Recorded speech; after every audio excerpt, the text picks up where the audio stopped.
this is Fist. I'm here with three guys from the band Rusty Shipp. I'll let you guys introduce yourselves. All right, hey everybody. My name is Rusty Shipp. My name's Elijah Apperson. I'm lead guitar player. I'm AJ Newton. I play drums. Pleasure to meet your guys' acquaintance. When I was first sent the roster of bands that your publicist had, I pretty much went through and listened to everybody. And out of the whole roster of bands, there was two that really, just from the first song, that really struck me. And you guys are one of those. Which, of course, the song that first got me hook, line, and sinker was Davy Jones' Ain't Got Nothing on Me. Awesome. So maybe it's because it was the first track I heard, but it's definitely the one that I like the most so far. Also, I do like SS Neuronic. Is that how you pronounce it? Yes, you got it it. is. Yeah. Yeah, that's a great track too. Awesome. So, first question. You're based in Nashville. And Nashville's known as a music mecca, not only for country artists, but rock and metal artists as well. It's kind of become like a modern day Seattle in a sense, with a lot of musicians flocking to the city in hopes of forming a band or making it solo. Does the amount of competition in the city make it a little harder to stand out? I don't know if it makes it harder to stand out. It actually, everybody's more supportive here. Yeah. It's more like everybody kind of cheers you on and they're your friends, and it actually is more helpful too because, you want that kind of support in your corner. But I think what makes you stand out is just how unique is your music. You know what I mean? Yeah. We're we joke about that we're a nautical rock band in a completely landlocked city. So that's what makes us stand out. Well, that's actually my next question is, so what inspired the nautical theme for a band in the landlocked city of Nashville? Well, I think the main thing that inspired that was that the band was just named Rusty Shipp, which was named after me because my name's Rusty Shipp. And once we got that band name, we're like, well, let's make some music that kind of sounds like a rusty ship. Yeah.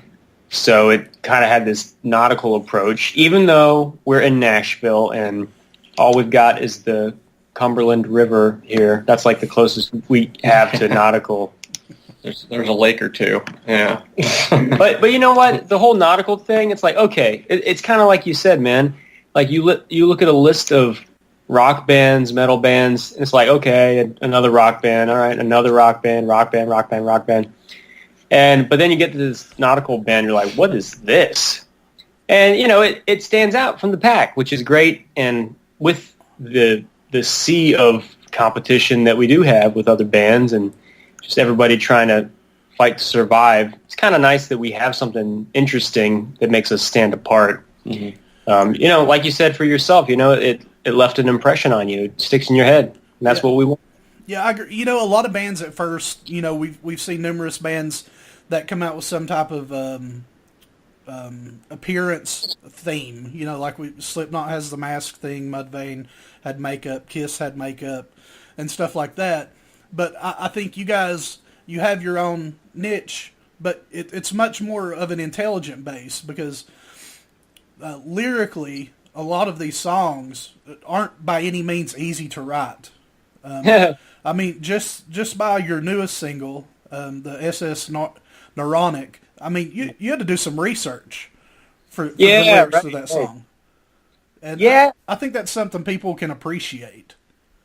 Yeah, I hope so. I mean, I hope that when anybody listens to the album, they're like, wow, these guys put in a lot of work into this music. It wasn't just dudes jamming at band practice and out pops a song, but it was like serious time and energy was put into each song and just the meticulous ways that they were crafted. So I hope that's really communicated when people hear the music. Yeah, I think the most important thing is for people to realize that you guys just don't throw on a captain's hook or a peg leg and call yourself a nautical themed band. But you're like all your lyrics are solely based around that, and they're thoughtful, intelligent, and most of all, they're pretty thought provoking. I mean, it really, like, once I heard that song and read the lyrics, I mean, it instantly made me want to go look this up about this vanished ship and read about it. So Oh, cool! Wow, That's, thank you. Yeah, that's really cool, man. I'm really glad that you got that out of it. And yeah, like we actually made a band mission statement, and the mission statement is that our goal is to make thought-provoking music that's as creative and catchy as the rock legends.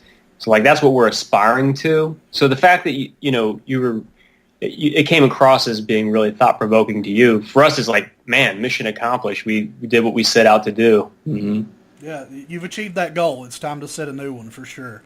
All right. So how has the Nashville music scene reacted to your sound? Very positively. Yeah, we've gotten a lot of great positive feedback around here. Yeah.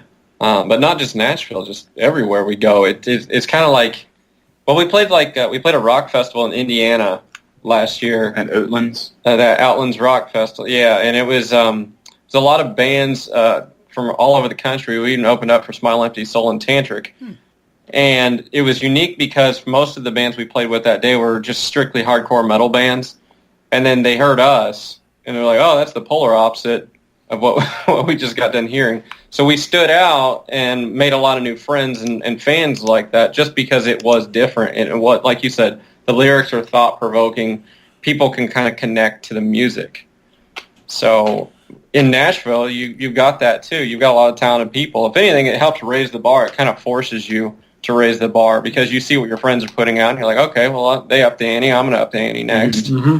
So yeah, in a way, the competition's a good thing. You know, keeps you on your heels. Yeah. Yeah, I think so too. Like, I also think that your sound really can't be pigeonholed to one specific genre. Like I said before, Davy Jones Ain't Got Nothing on Me is probably my favorite track thus far. But in that track, you can hear a lot of grunge and alternative rock influence. But what was there anything specifically when you started that you were going for a specific sound, or did you just jam and everything gelled and you went with it? Well, honestly, that song started out with the guitar riff, and it was just like an interesting, creative guitar riff. And I thought, man, this kind of sounds like Pirates on a Ship for some reason. I don't know why. And then just from that guitar riff, it just kind of morphed and grew and evolved into a whole song that kind of embodied that original emotion and picture that I kind of envisioned coming from that riff. So that's how that one in particular came about. So how did the SS Neuronic start? That one, I actually intended to write a song that was literally about a Rusty Shipp. And so I was doing a lot of research on the internet about different ships that sunk. And I don't know, I just did a lot of research, and I found that the SS Neuronic went missing. And then I read up on the story about it, how they found the messages in bottles. Yeah. And that's the only record that anybody has about it, what happened to it. It's from these messages in bottles. And so I was like, man, I've got to make a song about this. So then I took the messages in bottles and took those words and made them into the lyrics of the song. And I don't know. It was just, I thought it was pretty interesting and creative. Yeah, I also like that you released the video on the day that it originally vanished, too. Yeah, February 19th. Yeah. I thought that was a great touch. Which it was 1893, of course, and so quite a long time ago. But right. I'm a big history buff, so I like to see stuff like this brought back up and people actually, caring about something. And like I said, it inspired me to go look further into it and read a little more about it. So anytime a band can do that, and almost educate somebody, it really deserves some applause. Oh man, thank you so much, dude. That's really awesome to hear, man. Mm-hmm. So Mortal Ghost released last year, probably regarded as I've seen a couple places as one of the best albums of the year, top 5 a couple places. Yeah. Do you feel you did anything differently recording this album than you did anything previously? Oh yeah, totally. Like it's a night and day difference because we had an EP that came out before the album, That was, it was a lot more do-it-yourself kind of thing. Mm-hmm. But with this album, I mean, we were in the studio for like 16 days working with a full-on producer that had produced a lot of big bands in the past. So a completely different experience. And the EP that we made it pretty quickly, whereas this one we kind of got to sit in on it and marinate on it and like add a bunch of cool, interesting layers and stuff and textures in the background, really put some time and thought into the production of it. So very, very different. Now, what do you think whenever you go into a studio like that and you're going for this great production and stuff like that? Do you try to dial it back a little bit so you can recreate it on stage? Or how does that work for you guys? Me personally, I want to take the same energy that I have on stage and throw it in the studio. Because if I'm beating the crap out of the drums on stage, I want to have that same exact energy going into the studio, and I want that to be captured. Yeah, and I think a lot of that, like, it's not so high production that you don't still get this raw element of your sound in there. And I can definitely, you hear passion in your music. Thank you. That's a great compliment. Thank you very much. Not just with the sound, but, with the lyrics, too. I mean, we see some of the modern music of today that probably has, 8 words in the lyrics just repeated over and over. And, I think the English language and people's vocabulary was meant to be broad and not, the same words repeated. So I definitely think that the music fits perfectly with the lyrics as well. Oh, man, that's awesome. That is so good to hear, man. You get a lot of times where, maybe they weren't both wrote at the same time, and then you got these lyrics and you got the song and you're just trying to force them together. But everything so far that I've heard has pretty great composition. Now, like, how does your writing process work on a normal basis? I know from song to song it can be different, but is your goal to start with a riff, start with lyrics? Well, it really does change every single song. A lot of the time, I feel like probably the majority of whenever I'll actually write a song, it usually starts off with a guitar riff, and it just kind of is just me messing around with stuff, sometimes playing songs at practice, and I'll stumble into something, a guitar riff, and then create a whole song around that. Like the song Devil Jonah, came up with this awesome guitar riff, and I was like, okay, what are the actual chords going on behind this riff? And then so from those chords, I created the chorus. So the whole song basically started from the starting point of a riff. And then like SS Neuronic, that was a really interesting one because I wanted to specifically make a song that sounded like a sunken ship, like the SS Neuronic. So for that one, I actually went onto YouTube and typed in sunken ships. And I turned out all the lights in my room, put on some headphones, and got out my guitar.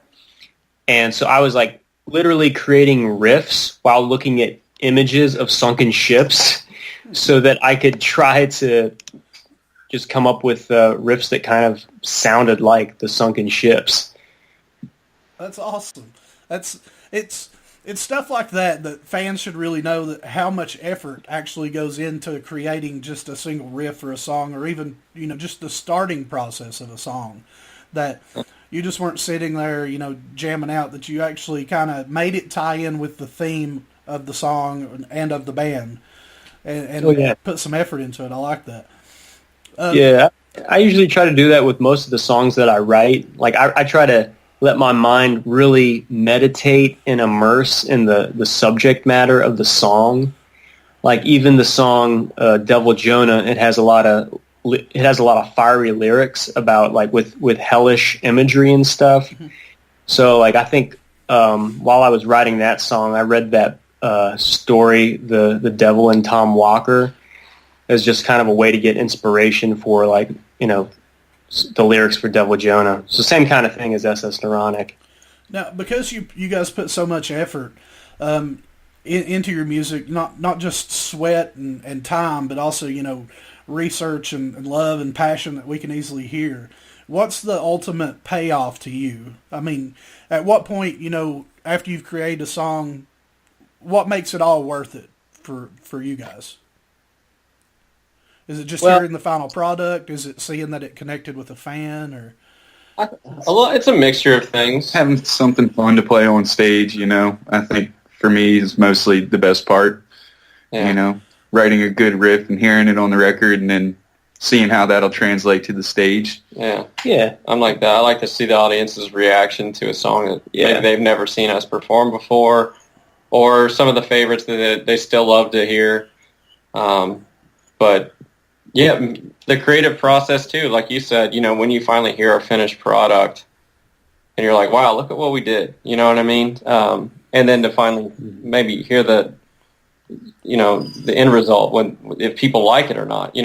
So many people create something out of thin air, you put it out there and you kind of leave yourself vulnerable to, does the world like it or not? Are they going to accept it? And does it help people too? That's a big thing that we're trying to do is create music that helps others. Yeah, that's something that's really important to us because, there's enough music out there. The world really doesn't need more music. It's like we got too much music as it is. And, what's the point of making this music unless it's going to, actually help people to live better lives somehow. And so we try to do that with our music, have positive messages, get people thinking about the deeper things in life. Mm-hmm. Even SS Neuronic, just trying to get into the mindset of the people that were on that ship right before it went down. And I don't know, I think that, personally, thinking about those kind of things are good for us all because it just gets us thinking about the brevity of life and, just what really matters in this life. And I think that's the kind of thing that we really hope to communicate that with the music. And anybody that's thinking about that kind of stuff their life is only going to be better because of it. Yeah. Yeah, I definitely like to hear that you're kind of selfless about your music, and it's not just for yourselves, but you actually want it to connect to people. And a lot of the times now, especially with bands that's made it onto, headliner spots on festivals and, selling a lot of records in days where nobody buys records anymore. We see people say, hey, I make this music for me. I don't really care what anybody thinks. So it's good to hear, I know that you guys love it and, that you like it because you're creating it, but also that you're passionate about what other people think about it and you truly care whether they want to connect. Yeah. I think that's pretty meaningful. And we've had people that have actually reached out to us say, hey, I was having a horrible day, or hey, I was going through this rough time in my life, and I stumbled across your album, or I listened to it from front to back, and it really pulled me through this dark time. And I think that's the biggest compliment that we can get. Yeah. Because that means okay, well then we've succeeded. We've done what our job was to do, was to create something that was impactful in someone else's life. Whenever you start creating songs, did you think something like that would happen? You're not really singing about teen angst like maybe some of the bands from the 90s that, or anything like that, or heartbreak or anything. But did you think that it would have such a connection with some fans? That was the hope. Whenever you make a song, it's kind of it'd be nice if this happened, but who knows if that ever will happen. So the fact that it is happening and that people have given us feedback that's incredible, man. It's just such a good feeling inside to know that what you set out to do has been accomplished and you're seeing fruit of all your hard work. Mm-hmm. Just knowing that, anything that I do, knowing that it helps somebody, it blesses somebody, it heals somebody, that's just, the greatest feeling in the world. So pretty amazing. Now, let's talk a little bit about your live show. I know I've heard you guys are pretty energetic, but I also heard something about you throw out nautical candy to the crowd. That's a true story. Yeah. So is that a every show basis, or was that a one-time thing? Or no, we've done that a few times. So what exactly is this secret nautical candy? Well, just for you and your listeners, we will delve into the actual secret ingredients. I think a member of the band went to Walmart and picked up these gummy Krabby Patties from but But then we've got like next level, next tier candy for like the diehard fans that actually buy some merch. And then they get the sour gummy octopi. Oh, that's great. Yeah, so there's tiers in the candy.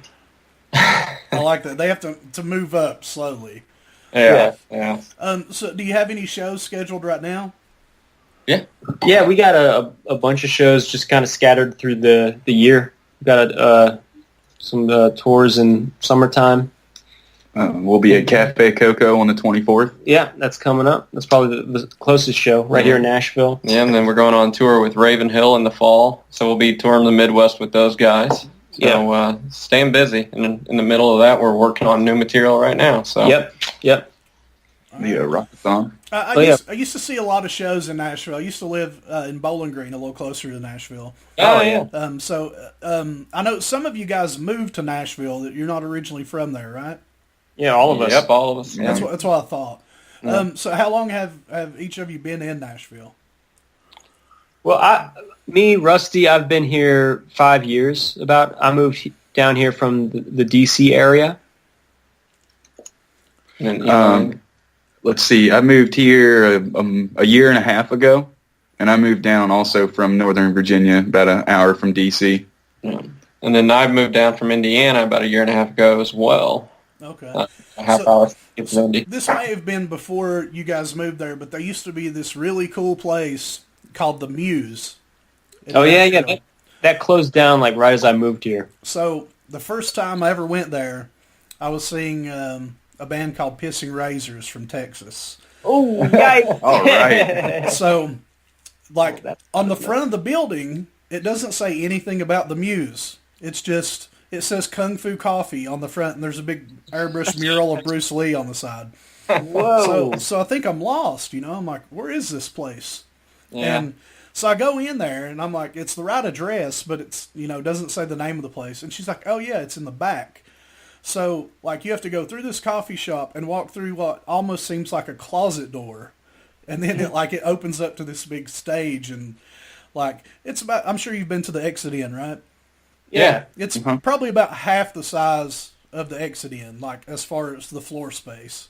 But the stage is, like, tiny. I mean, like, it might be like stepping up on a dictionary, about how high up it was. But like, that's what I like about Nashville is there's so many venues, that you have an opportunity of playing. You got that Exit Inn. Is there still Nazareth? Or no. What's the one across the street from the Exit Inn? The End? The End? Yeah, the End. Yeah. They got that one for sure, yep. Yeah, and then the Muse is gone. What's the one you're playing locally coming up? Cafe Coco, Yeah. right behind Exit In. Mm-hmm. Oh, okay. Yeah, I haven't been there. I think the only one still open, or maybe two, is Gaylord. Is it still open? The amphitheater? Oh, is that Ascend? Is that what they call Ascend Amphitheater now? It might be. Yeah. I don't know. And then the big ones are always like the Basement East. Yeah. We play both of them. And so just kind of sprinkled all over, really. Yeah. Now, on that Midwest tour you're doing, are you coming east of Nashville any? Or is everything west or north of? It's all north. North, yeah. I think our first show's in Indiana. How many dates are on that tour? I think it's like 5 or 6. Yeah. Possibly more getting added. It's like a week tour. So Mortal Ghost just released last year. So what's your plans on? Are you already working on new material? When would you expect to release more material?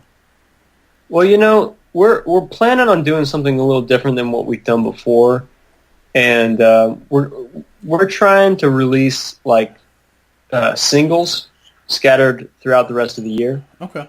And then we'll release a full EP at the end of the year. That's the plan. Well, I really think that's a smart move with the way music is going right now. It's more of a singles market than an album market. I mean, not just music fans, but everybody in general has such a shorter attention span these days that you're really better off to release a single and let it run its course, and then release another single, and then whenever they're all done, release an EP.